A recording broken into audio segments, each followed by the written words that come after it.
Good evening. We're bringing you urgent developments in a troubling incident that unfolded just hours ago. Authorities and eyewitnesses confirm a disturbing physical confrontation targeted Congresswoman Ilhan Omar during a community forum in Minnesota tonight. This event arrives amid escalating rhetoric surrounding the representative, rhetoric many observers directly linked to recent public statements made by former President Donald Trump. We're now presenting exclusive footage of the moment captured live at the event. Viewer discretion is advised. Video plays. As you just witnessed, an attendee abruptly approached Congresswoman Omar during the Q&A segment, physically grabbing her arm while shouting demands. Security personnel swiftly intervened, separating the individual and restoring order within seconds. Omar remained composed throughout, insisting the program continue without interruption. This incident follows a pattern analysts have documented for years. It begins with targeted public criticism from high-profile figures, in this case, former President Trump. Just last week, Trump publicly announced a federal inquiry into Representative Omar's financial disclosures.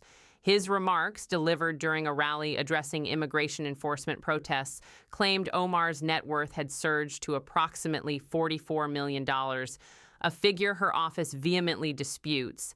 The House Oversight Committee is conducting a review of Omar's financial disclosures, specifically concerning a reported 3,500% increase in her disclosed assets.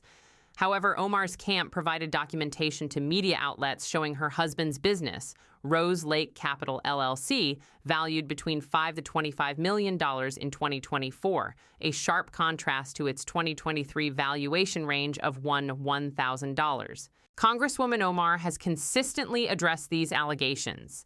Speaking to Business Insider last year, she stated, "Since my election, there's been an organized campaign of false claims from certain media outlets, including the absurd assertion that I'm a millionaire. That is completely untrue." Trump's rhetoric toward Omar is well documented.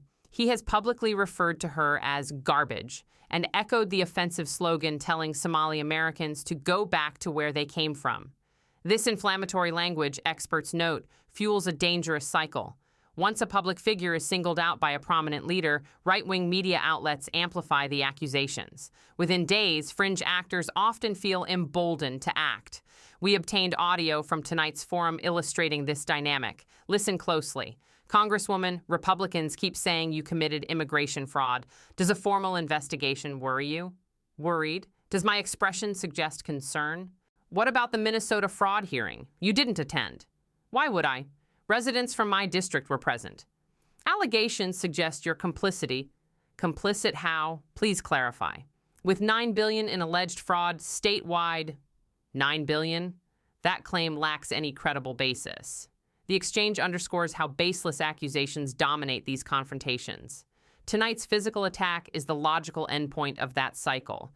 Just as we saw during the January 6th Capitol riot, inflammatory rhetoric can incite real-world violence, while the instigator often claims plausible deniability. Legal scholars emphasize, until legislation specifically holds public figures accountable for deliberately provoking violence through targeted harassment, this pattern will persist.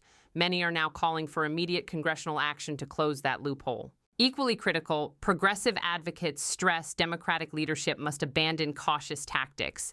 They argue today's near attack resulted from insufficient pushback against Trump's escalation. For now, law enforcement confirms no charges have been filed against the individual involved, pending further review. Congresswoman Omar's office released a brief statement confirming she is unharmed and will continue serving her constituents without fear. We will monitor developments and report updates as they emerge. If you value independent reporting that connects the dots mainstream outlets ignore, please hit like and subscribe. Your support helps counter disinformation and protects democratic discourse. Stay vigilant. Stay safe.